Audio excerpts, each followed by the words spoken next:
بسم اللہ الرحمن الرحیم۔ بسم اللہ الرحمن الرحیم۔ ہمارے آج کا سبق کا نام ہے الوفاء والامانت، یعنی وفا اور امانت۔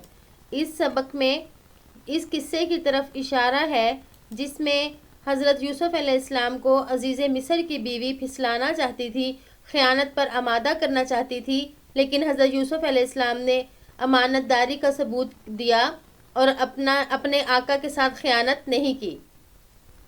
وراودت امرأۃ العزیز یوسف علی الخیانۃ، عزیز مصر کی بیوی نے یوسف علیہ السلام کو خیانت کرنے پر پھسلایا۔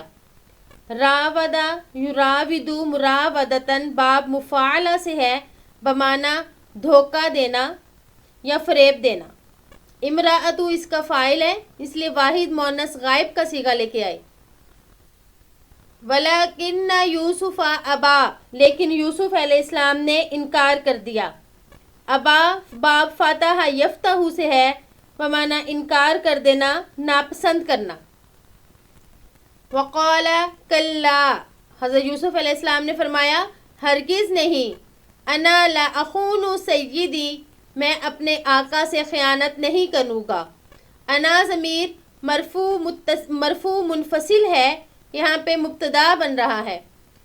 لا اخون یہ مضارع منفی کا صیغہ واحد متکلم کا، اس میں دیکھیں حمزہ جو ہے یہ واحد متکلم کی علامت ہے، مضارع میں یہ علامت مضارع آئی ہوئی ہے۔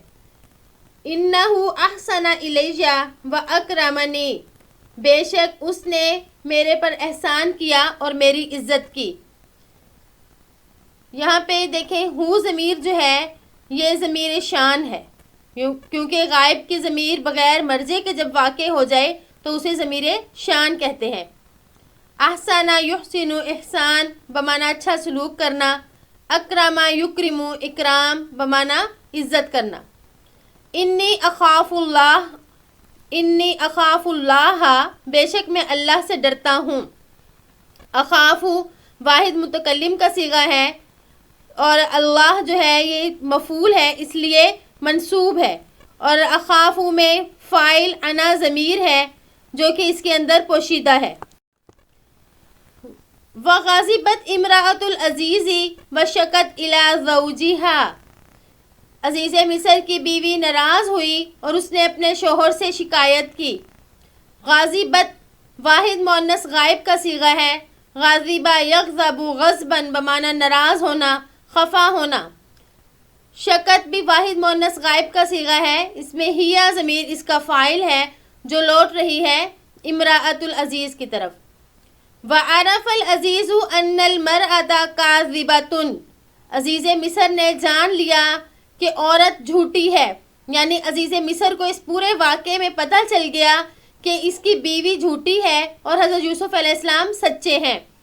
عرف جو ہے یہ باب ضرب یضرب سے ہے، عرف یعرف عرفتاً عرفاتاً معرفت بمعنی پہچاننا۔ انا کا اسم ہے، المرأۃ اس لیے منصوب ہے، کاذبۃ انا کی خبر ہے اس لیے مرفوع ہے۔ وعرف ان یوسف امین، اور اس نے جان لیا کہ یوسف علیہ السلام امانت دار ہیں، یعنی عزیز مصر کو پتہ چل گیا کہ یوسف علیہ السلام سچے ہیں، امین ہیں۔ فقال لزوجہ انکی کنت من الخاطئین، اس نے اپنی بیوی سے کہا بے شک تو خطا کاروں میں سے ہے۔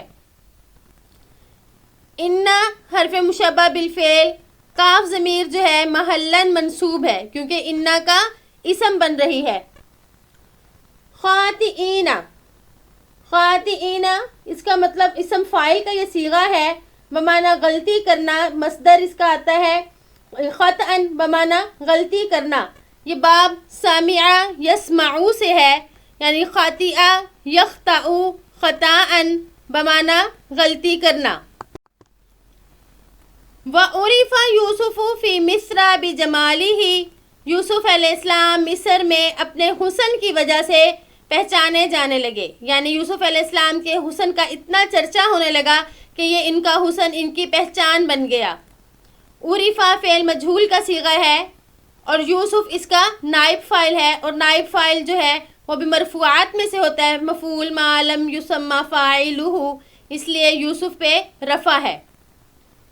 وَإِذَا رَآهُ أَحَدٌ قَالَ مَا هَذَا بَشَرًا إِنْ هَذَا إِلَّا مَلَكٌ كَرِيمٌ، جب کوئی ان کو دیکھتا تو کہتا کہ یہ انسان نہیں ہے یہ مگر ایک عزت والا فرشتہ۔ یعنی حضرت یوسف علیہ السلام کے بارے میں لوگ یہ کہتے تھے کہ یوسف علیہ السلام انسان نہیں ہو سکتے، کیونکہ انسان اتنا خوبصورت نہیں ہو سکتا جتنے کہ یوسف ہیں، تو یہ کوئی فرشتے ہی ہیں۔ واشتد غضب المرأة وقالت ليوسف اذا تذهب الى السجن، سخت ناراض ہوئی عورت اور اس نے کہا یوسف علیہ السلام کو کہ اس وقت تجھے جیل جانا پڑے گا، یعنی اگر تو نے میری بات نہ مانی تو تجھے جیل جانا پڑے گا۔ اشتد یشتد اشتدادا بمعنی سخت غصے ہونا، باب افتعال کا یہ باب افتعال سے ہے، طاقتور ہونا بھی اس کے مصدر کا معنی آتا ہے اور تیز ہونا بھی۔ اور السجن، سجن کہتے ہیں قید خانے کو، جیل کو، یہ باب ناصرہ ینصرو سے ہے، بمعنی قید کرنا۔ یعنی یوسف علیہ السلام کو عزیز مصر کی بیوی نے دھمکی دی کہ اگر تم میرا کہنا نہیں مانو گے تو میں تمہیں جیل تک لے جاؤں گی، یعنی میں تم پر ایسا الزام لگاؤں گی تو تمہیں جیل بھگتنا پڑے گی۔ قال یوسف السجن احب الی، یوسف علیہ السلام نے فرمایا کہ جیل مجھے زیادہ محبوب ہے، یعنی اس طرح کے فعل سے بہتر ہے کہ میں قید خانے میں چلے جاؤں۔ وبعد ایام رأى العزیز ان یرسل یوسف الی السجن، چند دنوں بعد عزیز مصر یوسف علیہ السلام کو جیل میں بھیج دیتا ہے۔ وکان العزیز یعرف ان یوسف بریء، عزیز مصر جانتا تھا کہ یوسف علیہ السلام بے گناہ ہے۔ یعرف فعل مضارع کا صیغہ ہے، اس کا ماضی عرفہ ہے اور اس کا مصدر معرفتن ہے۔ بریء یعنی بے گناہ ہے، بری ہیں، بیزار ہیں اس گناہ سے۔ ودخل یوسف السجن، یوسف علیہ السلام جیل میں داخل ہو گئے۔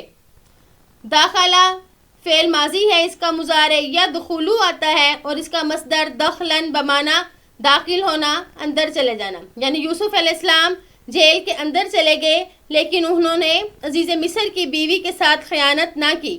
امید ہے کہ آپ کو آج کا سبق سمجھ آ گیا ہوگا۔ السلام علیکم ورحمۃ اللہ وبرکاتہ۔